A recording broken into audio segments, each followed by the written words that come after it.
Shalom semua, selamat malam.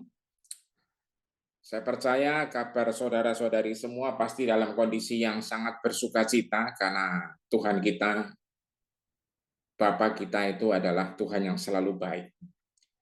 Amin. Nah, malam ini seperti yang saya selalu bilang kalau tiap awal bulan, kita dari Reva Fellowship akan mengajarkan topik yang sama selama 1 tahun. Dan khusus hari ini kita akan bahas tentang unshakable kingdom atau kerajaan yang tidak tergoncangkan. Nah, kenapa? Karena hanya di dalam kerajaan Tuhanlah Anda dan saya tidak akan terguncang sampai kapanpun. Amin. Saya ulangi lagi ya. Hanya di dalam Tuhan atau hanya di dalam kerajaannya, kita tidak akan terguncang oleh apapun juga. Nah, malam ini kita akan bahas tentang beberapa pengajaran Tuhan Yesus tentang perumpamaan. Bulan lalu kita bahas tentang perumpamaan juga, ya. Tapi bicara tentang perumpamaan yang benih ditabur, ada yang di jalanan keras, ada yang di tanah berbatu-batu, dan sebagainya. Dan juga ada tanah yang subur juga tentunya. Nah, ini bicara tentang hati. Nah, minggu ini, hari ini kita akan belajar tentang benih yang ditabur. Tapi sebelum itu, baiklah kita lihat dasar ayatnya dulu.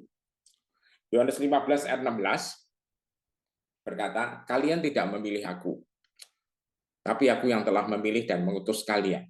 Perhatiin, saudara. Kita ini dipilih. Amin. Saudara, saya mau ingetin, Anda dan saya dipilih. Ya, jadi tolong katakan bersama saya, kita dipilih. Amin. Ya, kita dipilih. Nah, Tuhan yang memilih kita, ya, dan mengutus kalian untuk pergi kepada dunia untuk menghasilkan buah. Lihat, kita dipilih, terus dipilih, diutus untuk ke dunia supaya menghasilkan buah, dan buah kalian itu kekal. Ya, karena apapun yang kalian minta kepada Bapakku demi aku, Dia akan memberikannya kepada kalian. Saudara, buah yang kita hasilkan itu kekal. Apa sih? Buah kehidupan, saudara. Nanti Anda akan lihat dari ayat-ayat yang akan dipaparkan semua, nanti Anda akan lihat. Kita nanti akan mengerti, ya, buah yang dilepaskan oleh hidup kita ketika kita melekat sama Tuhan itu kekal. Saudara, Yohanes 15 ini dari ayat 1 bicara tentang pokok anggur dan kita adalah carang-carangnya, ranting-rantingnya yang melekat sama Dia. Sehingga apapun yang kita minta kepada Bapa, ya, demi aku, demi Dia, Dia akan memberikannya pada kita. Catat baik-baik dan garis bawahi, saudara. Dia yang memilih kita, bukan karena kita hebat, tapi karena kasihnya Dia kepada kita. Dia memilih kita dan mengutus kita, mengirim kita kepada dunia, dan buahnya itu kekal. Ingat, karena kita lakukan bersama dengan Dia, berpartner dengan Dia, dan apapun yang kita minta kepada Bapa demi aku, demi Dia, itu akan diberikan kepada kita. Amin. Ya, ayat ini menjadi prinsip. Jadi Anda dan saya dipilih, terus diutus, ya, terus menghasilkan buah karena kita melekat sama Dia, berupa buah kehidupan, dan buah kehidupan itu kekal. Amin. Ya, tadi Krista sempat bilang untuk minum. Nah, karena ketika Anda minum kebenarannya, maka dari dalam hati kita akan memancar kebenaran kehidupan itu. Air hidup yang akan diminum juga oleh orang lain. Nah, akibatnya, hasilnya itu akan jadi buah yang kekal. Amin. Kenapa? Karena akan ada jiwa-jiwa yang mengenal Kristus, mengalami perjumpaan dengan Kristus. Amin. Nah, saudara, jadi the main goal is relationship. Jadi goal utama itu adalah pemulihan hubungan, relationship. And the method is partnership. Metodenya bermitra, kemitraan. Baik, malam ini kita akan lanjut pengajaran Yesus Kristus. Nah, kita masuk perumpamaan yang kedua, yaitu perumpamaan tentang ilalang. Matius 13 ayat 24 sampai 30. Saya mulai. 24-25, kemudian Yesus mengajarkan perumpamaan lain kepada mereka. Kerajaan surga dapat dibandingkan dengan seorang petani yang menanam benih yang baik di ladangnya. Perhatiin saudara, kerajaan surga itu dapat dibandingkan dengan seorang petani yang menanam benih yang baik di ladangnya. Jadi ada seorang petani yang menanam benih yang baik, menabur benih yang baik di ladangnya. Tapi pada malam hari ketika setiap orang sedang tidur, datanglah seorang musuh dan menanam ilalang beracun di antara gandum itu dan melarikan diri. Ingat, pencuri datang selalu di tengah malam. Artinya apa? Ketika Anda dan saya lengah, kita sedang tertidur, dia itu datang. Pencuri datang untuk mencuri, membunuh, dan membinasakan. Tapi Yesus datang untuk memberi hidup. Amin. Nah, saudara lihat baik-baik. Jadi pencuri ini, siapa dia? Iblis. Musuh kita. Ya. Nah, dia menaburkan apa? Menaburkan benih ilalang yang beracun. Menurut footnote atau catatan kaki di dalam The Passion Translation itu ditulis, ya, ini adalah darnel, ya, darnel atau ryegrass, ya, atau jenis rumput rye, saudara. Dan kata Yunaninya adalah zizanion, ya, berarti ilalang beracun. Ya, bahasa Ibrani ini tulis di sini lolium temelentum. Kayak apa tampangnya? Dari kejauhan tampak seperti gandum. Lihat saudara ya. Dari kejauhan tampak seperti gandum, tetapi punya biji-biji hitam yang beracun. Lihat saudara ya. Jadi kalau ini lihat dari Yohanes 10 ayat 10 jelas. Pencuri datang mencuri, membunuh, dan membinasakan. Jadi dia, si pencuri ini menaburkan ilalang yang lain. Ya, yang isinya adalah tumbuh-tumbuhan yang bijinya beracun. Ya, catatannya menulis namanya Lolium temelentum. Apapun saudara, yang menyeramkan adalah dari kejauhan tampak seperti gandum. Hati-hati ya Bapak Ibu. Ya, manusia pertama jatuh hanya karena ditipu. Bukan karena digebukin, saudara. Ya, bukan karena diancem-ancem, bukan. Titik kesadarannya itu diputar, saudara. Dari Tuhan yang baik dibikin Tuhan yang enggak baik. Image-nya. Bukankah semua pohon dalam taman ini buahnya tidak boleh dimakan? Bukan? Nah, itu omongannya si pencuri. Padahal Tuhan bilang boleh kecuali satu. Nah, saudara saya kasih dalam Tuhan ya, lihat baik-baik. Jadi, dari kejauhan tampak seperti gandum. Nah, sekarang kita lihat ayatnya, ayat 26 dan 27. Ketika gandum itu tumbuh meninggi dan mulai berbulir, lihat ya, gandum itu tumbuh meninggi dan mulai berbulir. Artinya apa? Udah mulai buahnya mulai keluar. Ilalang itu juga tampak. Halo? Lihat, ilalangnya juga keluar, saudara. Juga tumbuh. Maka orang-orang sewaan petani itu datang kepadanya dan berkata, Pak, kepada siapa nih?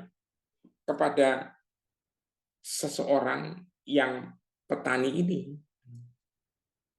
Ya, pemilik ladang ini tanya, Pak, bukankah benih yang baik yang kau taburkan di ladangmu? Dari mana asalnya semua ilalang ini? Nah, ayat selanjutnya, saudara, lihat baik-baik. Ayat selanjutnya berkata apa? Ya, ia menjawab, ini pasti pekerjaan seorang musuh. Mereka menjawab, apakah kau ingin kami pergi dan mengumpulkan semua ilalang itu? Ayat 29, tidak, katanya. Jika kamu mencabut ilalang itu, mungkin gandum itu juga ikut tercabut. Saudara dikasih Tuhan, di rumah saya itu ada taman, saudara. Taman kecil, ditanamin rumput. Buat istri saya dan kami semua yang nyebelin itu apa, saudara? Alang-alangnya ini loh. Pada saat panggil tukang taman, diberesin, terus rumputnya mulai tumbuh, kelihatannya enak, bagus, saudara. Tapi nggak lama setelah itu alang-alangnya keluar juga. Padahal yang kita tanam itu bukan alang-alang. Yang ditanam itu rumput. Ya, saudara, saya sampai tanya sama sahabat saya, dia adalah ahli taman, saudara, kontraktor pertamanan. Saya bilang, Bu, ini gimana caranya ya supaya alang-alangnya nggak ada? Ya nggak bisa. Memang akan begitu.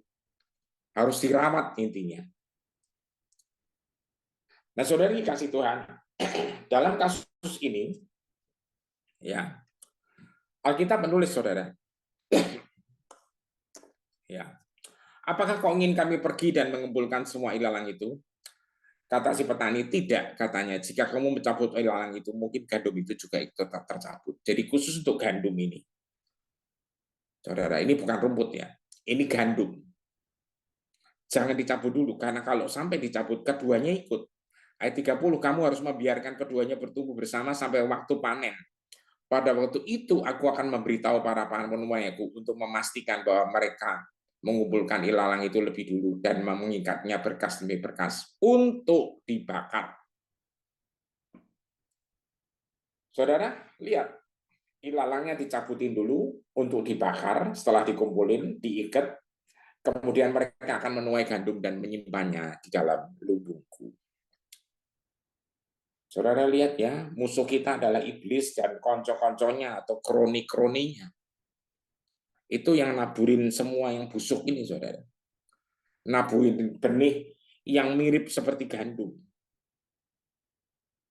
Makanya saudara yang dikasih Tuhan, ya hati-hati ya, penyesatan itu seringkali bedanya cuma tipis. Caranya supaya Anda tidak tersesat apa? Anda harus merenungkan firman Tuhan siang dan malam. Seringkali saya cerita, seringkali orang juga cerita. Zaman sekarang memang beda sih saudara ya. Zaman sekarang kalau Anda store uang, itu kan umumnya pakai mesin sekarang.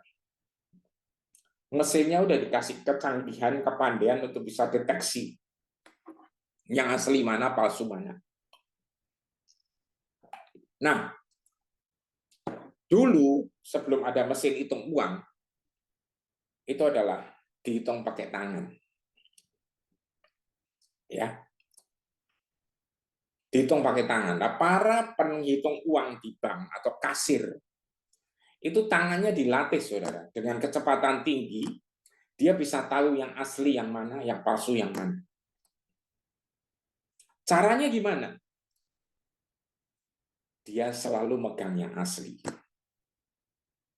Kenali yang asli, bukan kenali yang palsunya. Kenapa? Karena yang palsu selalu, saudara, memalsukan atau menipu dengan segala macam cara. Betul Pak? Betul. Saya ulangi lagi ya. Yang palsu itu menipu kita dengan segala macam cara. Nah, supaya Anda tahu dan tidak kejeblos, tidak tersesat, kenali yang aslinya. Jadi para kasir bank zaman dulu tuh tangannya dilatih, saudara. Begitu dia ngitung dengan kecepatan tinggi, begitu ketemu kepegang yang ketebalannya beda aja, itu tahu. Loh Pak, itu kalau uangnya anget Pak, itu susah loh Pak bedainya. Betul. Tapi kasir itu tahu, saudara. Kenapa bisa saya tahu, saudara? Almarhum bapak saya itu dulu pegawai bank, saudara, kerja di bank sebagai kasir. Jadi beliau tahu, saudara. Ya, beliau tahu, ya, sekalipun duitnya anget. Saudara tahu ya, maksud saya duit anget, ya kan? Kalau duit yang warnanya oranye biasanya nggak terlalu anget, ya. Tapi kalau duitnya, ya kan, yang oranye nyalain, saudara, nolnya gelundung, ya kan, itu anget. Kalau dipegang anget, saudara. Ya, salah-salah dikit robek, betul ya? Halo. Nah, saudara yang saya kasih dalam Tuhan, lihat ya. Jadi, ketika Anda terbiasa dengan yang asli, kapan? Ketika Anda selalu mengenal yang asli, makanya renungkan firman-Ku siang dan malam. Saya nggak bosan-bosannya untuk Anda dan kita semua, saya dorong untuk belajar. Makanya School of the Word akan dilaksanakan bulan September ini, saudara, nanti akan diumumkan. Ya, ini adalah angkatan kedua. Saya berharap semakin banyak lagi yang bisa ikut. Ya, tujuannya cuma satu, saudara, supaya Anda kenal yang asli itu siapa. Amin. Jangan sampai Anda nggak kenal siapa yang asli. Amin. Nah, sekarang penjelasannya Yesus. Mulai. Ayat 36-43. Yesus menjelaskan perumpamaan ini. Yesus meninggalkan orang banyak itu dan masuk ke rumah di mana ia tinggal. Lihat, dia mulai pergi dan masuk ke rumah di mana ia tinggal. Kemudian murid-muridnya datang kepadanya dan bertanya, jelaskanlah makna yang lebih dalam dan dari perumpamaan tentang ilalang yang tumbuh di ladang gandum itu. Kok bisa-bisanya ada ilalang kesasar di ladang gandum? Iya Pak, iya Bu, karena ada pencuri yang menaburkannya.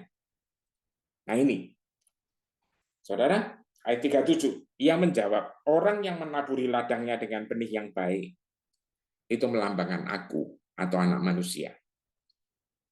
Yesus bilang ini, jadi yang nabur benih baik itu aku, anak manusia. Dan ladang itu adalah dunia. Benih yang baik yang kutaburkan adalah anak-anak kerajaan. Saya stop di sini. Ingat tadi Yohanes 15:16, saya ngajak Anda mengulang. Kita apa? Dipilih. Amin. Terus habis dipilih diapain? Diutus. Amin, saudara. Jadi Anda dan saya dipilih dan diutus. Kemana? Untuk pergi dan menghasilkan buah. Nah, saudara, ladang itu adalah dunia. Benih yang ditabur adalah anak-anak kerajaan. Jadi Anda dan saya ini ditabur, saudara, di dunia. Ya. Tapi ternyata ketika kita sedang bertumbuh, ada juga ilalang-ilalang. Karena ilalang itu adalah anak-anak si jahat dan musuh yang menaburkan benih ilalang ialah iblis. Waktu menuai mengacu pada akhir zaman ini dan para penuai itu adalah utusan-utusan Allah. Saudara, ya, saya mau ajak Anda fokus lebih kemana sih kali ini saya mau ajak Anda untuk fokus ya kepada Tuhan, kepada Bapak kita, supaya kita jangan terdistract, saudara, dengan adanya ilalang ini. Dan ilalang ini selalu yang bikin kita tuh kesel, sebel, betul Pak, betul, ya, nyebelin, saudara. Ini ilalang ini mancing terus, saudara, ya, space atau ruang untuk pertumbuhan si gandum ini, saudara, itu didesek sama ilalang-ilalang. Dan ilalang ini beracun, keterlaluan ini. Ya. Jadi saudara yang saya kasih dalam Tuhan, ingat baik-baik ya. Ya. Jadi inilah kenyataan yang sedang terjadi. Ya. Nah, saudara, jadi yang ditabur di dunia dengan benih-benih anak-anak kerajaan itulah Anda dan saya. Nah, saudara, saya mau ingetin, ya, Alkitab menulis, ketika Anda percaya dan menerima Dia, maka kita menjadi anak-anak Allah. Amin. Kita menjadi anak-anak Allah. Nah, 1 Petrus nulis, saudara, ayat 1 Petrus 2 ayat 9, saya ajak Anda lihat. Tetapi kamu adalah harta pilihan Allah, imam yang adalah raja. Lihat, saudara. Jadi, anak-anak kerajaan yang ditaburkan di dunia itu adalah harta pilihan Allah. Mereka adalah imam yang adalah raja. Saudara, satu bangsa rohani yang dipisahkan sebagai orang-orang yang berbakti milik Allah, dia memanggil kamu keluar dari kegelapan untuk mengalami terang yang mengagumkan, dan sekarang dia mengklaim kamu sebagai miliknya sendiri, dan melakukan itu supaya kamu memberitakan, lihat saudara, memberitakan perbuatan-perbuatan ajaibnya yang mulia ke seluruh dunia. Saudara, ketika Anda ditabur, dikirim, diutus ke dunia, ini Anda bertugas untuk memberitakan perbuatan-perbuatan ajaibnya dan memuliakan Dia di seluruh dunia. Makanya doa Bapa kami yang di The Passion ditulis Bapa kami yang ada di alam surgawi, ya, biarlah setiap langkah kami itu memuliakan Engkau. Setiap persimpangan hidup kami itu kemuliaan adalah untuk. Saudara yang saya kasih dalam Tuhan, lihat sekali lagi detail ya, dia manggil kita keluar dari kegelapan untuk mengalami terang yang mengagumkan, dan dia diklaim kita sebagai miliknya, sebagai anaknya, dan kita itu punya identitas imam dan raja. Nah, kenapa saya menyimpang ini? Karena saya mengajak Anda untuk melihat ayat ini, ya. Dalam beberapa hari terakhir ini saya melihat khotbahnya Pastor Bill Johnson, dan saya diingetin sebuah ayat di Amsal 25 ayat kedua. Saudara, saya ajak Anda lihat Amsal 25 ayat 2. Firman Tuhan dari terjemahan baru TB menulis, kemuliaan Allah ialah merahasiakan segala sesuatu, tapi kemuliaan raja-raja ialah menyelidiki segala sesuatu. Lihat, saudara, kenapa Yesus ngajar dengan perumpamaan? Karena memang perumpamaan itu, saudara, ya, itu hanya bisa dimengerti ketika orang menyelidiki dan menggalinya. Amin. Jadi kalau Anda bilang, Pak, baca firman Tuhan nggak ngerti, saya nggak nolak itu. Kalau orang bilang baca firman Tuhan tidak ngerti, Pak, saya nggak nolak itu. Tapi baca terus, satu hari pasti ngerti. Amin. Saya melakukan itu, saudara. Nggak ngerti, saya baca terus, baca terus, baca terus. Satu hari tiba-tiba Tuhan bukakan. Lihat ya, kemuliaannya Tuhan itu merahasiakan sesuatu. Tapi kemuliaan raja-raja ialah menyelidiki segala sesuatu. Jadi Anda dan saya, kita semua itu punya identitas imam dan raja. Saudara, jangan dipisah ya. Jangan dipisah, oh sebagian jadi imam, melayani Tuhan. Sebagian jadi raja, itu yang punya duitnya banyak, bisnis. Saudara, Alkitab tidak pernah ngomong itu, saudara.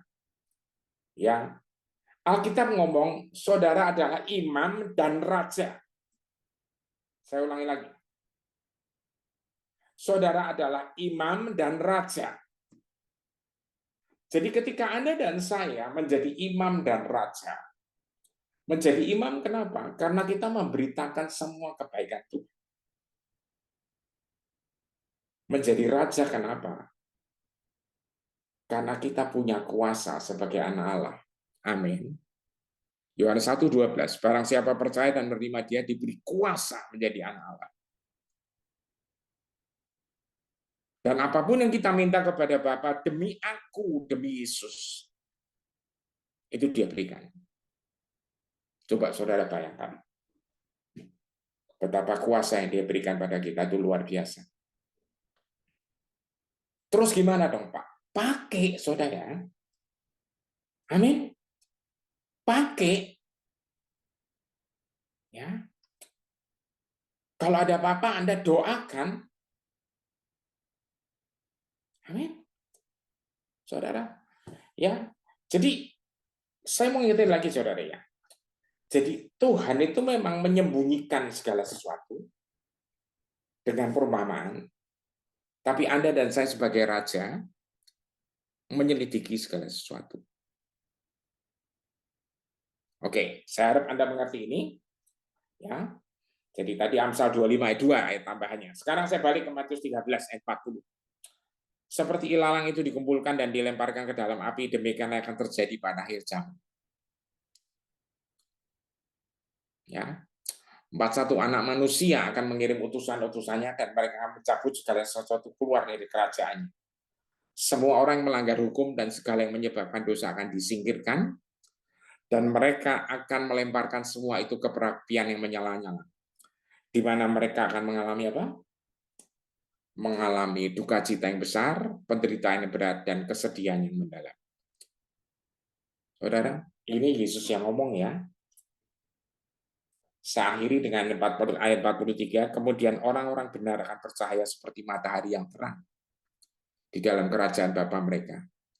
Jika kamu dapat mengerti ini, maka lebih baik kamu menanggapi. Saudara, jika kamu dapat mengerti ini,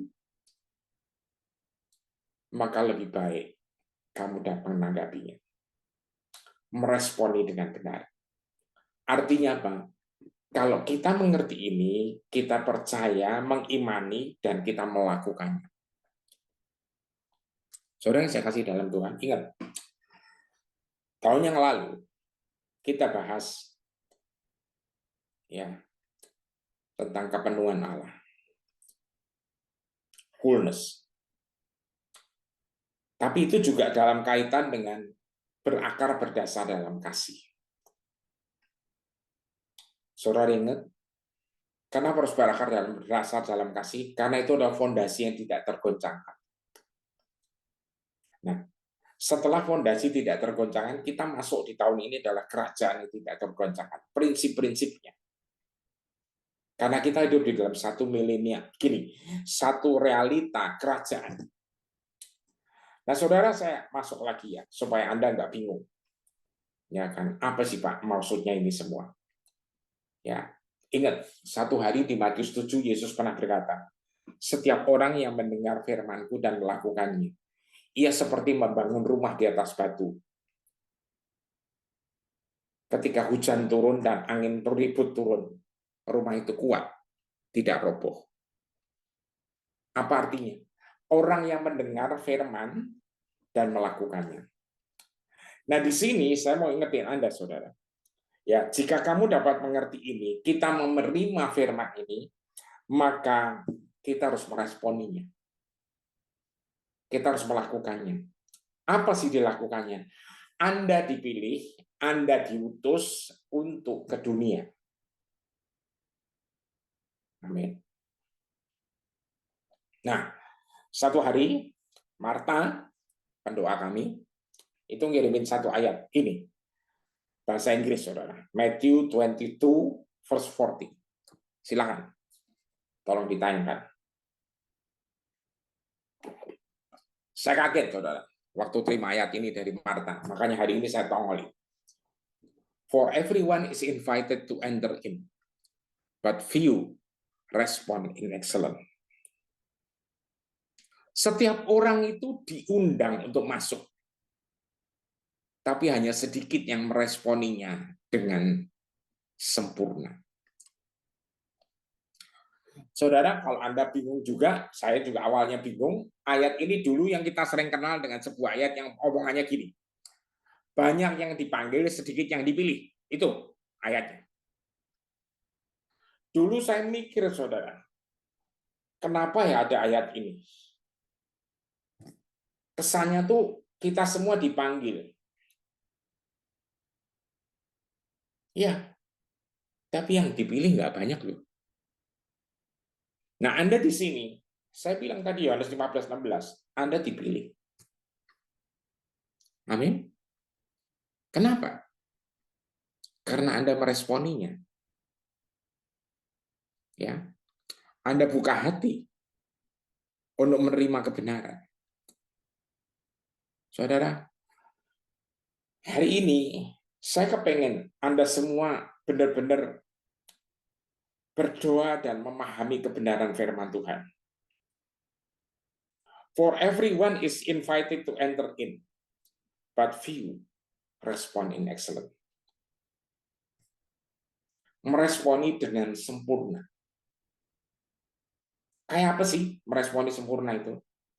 Nah, sekarang kita lihat aplikasinya. Filipi 2 ayat 12 sampai 16. Ya, kita lihat sekarang.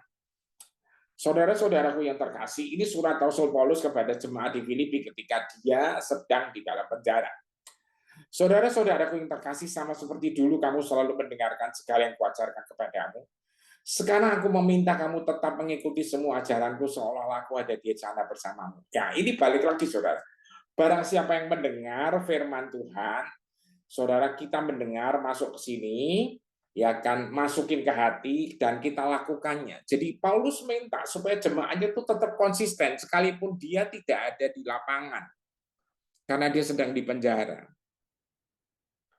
Biarkan hidup barumu terus termanifestasi melalui kamu. Jadi biar hidup barunya mereka itu terus berkembang, bertumbuh, berbuah. Ketika kamu hidup dalam kekaguman yang kudus akan Allah yang membuat kamu betah ketika datang ke dalam hadirat-Nya. Saudara, maksudnya ini bukan sekedar Anda kalau ketemu Tuhan baru gemeter, bukan, saudara. Ya, bukan sekedar itu. Maksudnya apa? Anda itu dan saya itu sadar banget, ya, kita sudah diselamatkan, kita sudah dicabut dari dunia yang gelap, masuk ke dalam kerajaan terang, hiduplah sebagai orang-orang yang diberkati demikian. Amin. Karena ini akan membuat Anda dan saya tidak tergoncangan hidup kita. Amin. Hidup baru Anda terus termanifestasi. Kita hidup dalam kekaguman yang kudus, jadi kita cinta sama Tuhan kita. Ya. Lanjut ayat 13. Firman Tuhan berkata apa? 13-14. Ya, di sini ditulis Allah akan menyegarkanmu dan menanamkan di dalam kamu suatu gairah untuk mencapai hal-hal baik yang ingin kamu lakukan. Tuhan akan terus menyegarkan kita, saudara. Suatu gairah yang terus diberikan untuk mencapai hal-hal yang ingin kita lakukan. 14, hiduplah dengan gembira tanpa mengeluh atau berselisih di antara kamu sendiri. Hiduplah dengan gembira, ya, tanpa mengeluh atau berselisih di antara kamu sendiri.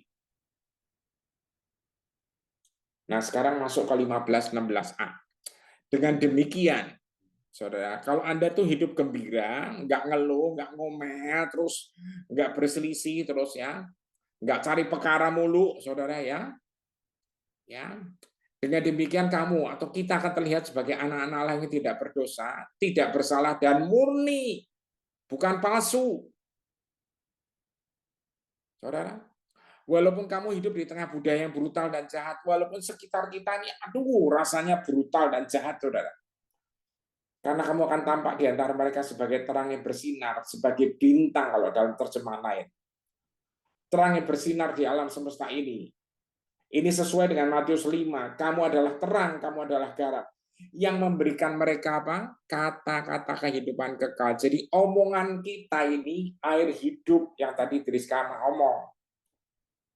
Kita minum karena di dalam kita memancar sumber air hidup itu. Siapa dia? Roh Kudus yang ditanam dalam hidup kita ini keluarnya adalah air kehidupan. Amin. Saudara, malam ini saya memang nggak terlalu panjang. Tapi saya pengen mengulang dan pengen mengingatkan. Saya percaya di antara Anda semua pasti banyak kesaksian tentang kehidupan ini. Ketika Anda dan saya di dalam hidup kita itu melepaskan air hidup. Di tengah dunia yang serba ruwet ini. Anda diutus, dipilih dan diutus ke sana. Biar kita memancarkan air hidup itu. Amin. Alkitab nulis, Allah sendiri akan menyegarkanmu. Lewat siapa? Roh Kudus. Saudara, makanya tadi di shocking momen awal, saudara, dikasih ayat, kita tidak menerima roh kewajiban agamawi. Tapi kita diberikan roh sehingga kita menjadi anak-anak Allah. Ini anugerah, saudara. Dan saya berdoa supaya benar-benar setiap Anda dan saya itu terus berjalan di dalam kebenaran ini. Kita terus berjalan di dalam kebenaran ini. Enggak akan goyah. Terus ridiki kebenaran Alkitab. Amin. Mari kita berdoa sebelum kita akan perjamuan. Bapak bersyukur buat malam ini. Firman-Mu, pengajaran-Mu sudah hamba lepaskan. Roh Kudus silakan. Engkau terus mengajar setiap kami. Kuatkan, teguhkan setiap kami, Tuhan. Terima kasih Bapa. Terima kasih Tuhan Yesus. Terima kasih Roh Kudus. Berbicara pada setiap kami, Tuhan. Ingatkan terus bahwa Engkau memilih dan mengutus kami. Sebentar kami akan mengangkat perjamuan-Mu, Tuhan. Kami melakukan ini bukan sebagai ritual, tapi sebuah peringatan kebenaran. Bahwa semuanya sudah Kau selesaikan, lunas, dan tuntas. Datanglah kerajaan-Mu, jadilah kehendak-Mu atas kami semua, keluarga besar kami seperti di surga. Haleluya. Amin. Amin. Nah, saudara, sebelum perjamuan saya bacakan ayat lagi yang selalu dan sering saya bacakan. Yohanes 6 ayat 56. Orang yang makan tubuhku dan minum darahku tinggal di dalam aku dan aku di dalam dia. Orang yang makan tubuhku dan minum darahku tinggal di dalam aku dan aku di dalam dia. Amin. Saudara yang makan tubuhnya dan minum darahnya, hari ini kita akan makan tubuhnya dan minum darahnya. Kita tinggal di dalam dia dan dia ada di dalam kita. Saudara, mari siapkan roti, crackers atau hosti, dan siapkan anggur. Kebenarannya adalah ini bukan sekedar roti atau anggur, tapi ini adalah tubuh dan darahnya. Amin. Saudara, kita angkat tubuh Kristus tinggi-tinggi. Bapak kami berdoa saat ini. Kau berkata, perbuatlah ini menjadi peringatan anak-anak kami. Sebentar lagi kami akan makan tubuh-Mu, Tuhan. Hamba-Mu berdoa. Ini adalah kebenaran-Mu. Saat itu Engkau berkata dan mengajar setiap kami, buatlah ini sebagai peringatan kebenaran. Saat ini juga kami berdoa, Tuhan, ketika kami makan ini kami ingat sebuah kebenaran bahwa oleh bilur-Mu kami semua sembuh. Kami ingat beberapa saudara kami atau saudari kami yang sedang sakit. Di antaranya, saudara, hari ini saya dapat info bahwa Pak Hendra Sutanto, suami dari Ibu Helen, yang biasanya ikut Zoom itu sedang dirawat di rumah sakit. Kami berdoa, oleh bilurmu Pak Hendra sembuh.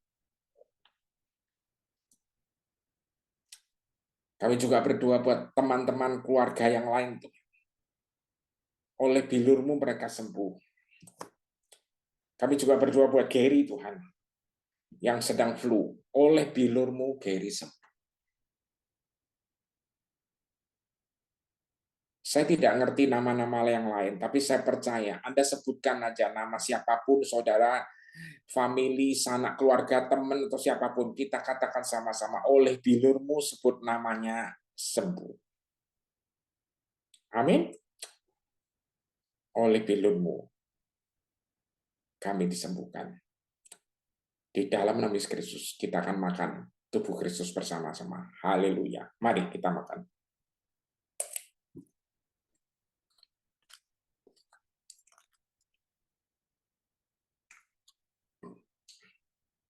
Kita angkat darah Kristus.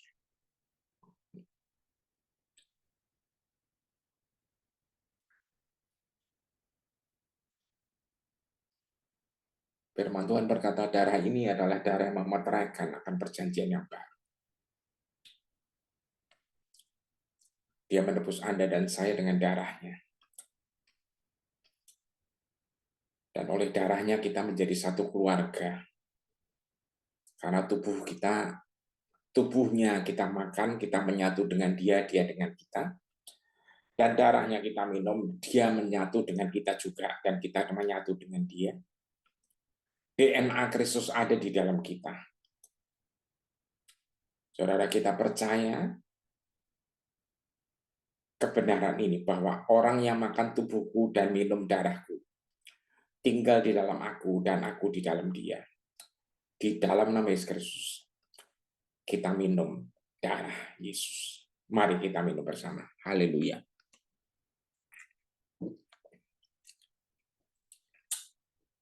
Terima kasih Tuhan. Terima kasih Bapa. Terima kasih Roh Kudus. Ini bukan ritual, tapi ini kebenaran. Oleh bilurmu kami sembuh, dan darahmu mengalir dalam darah kami, kita menjadi satu keluarga. DNA Kristus ada di dalam kami. Haleluya. Amin.